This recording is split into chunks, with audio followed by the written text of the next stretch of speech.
ಮಾತನಾಡದೆ ಕುಬೇರನೆ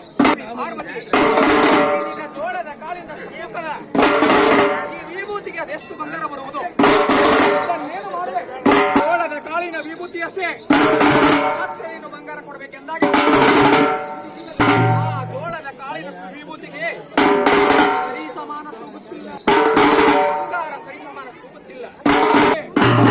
ಯಾವ ಬಂಗಾರವು, ಯಾವ ವಸ್ತ್ರವು, ಯಾವ ವೈಡೂರ್ಯವು, ಹೇ ದೇವ ಪರಮೇಶ್ವರ ಜಗದ್ರಕ್ಷಕ ನಾಥ ಬಂಧುವೇ, ನಾನು ಬಂಗಾರಕ್ಕೆ ಆಶೆ ಪಡಬಾರದಿತ್ತು, ನಾನು ಬಂಗಾರಕ್ಕೆ ಆಶೆ ಪಡಬಾರದಾಯಿತು.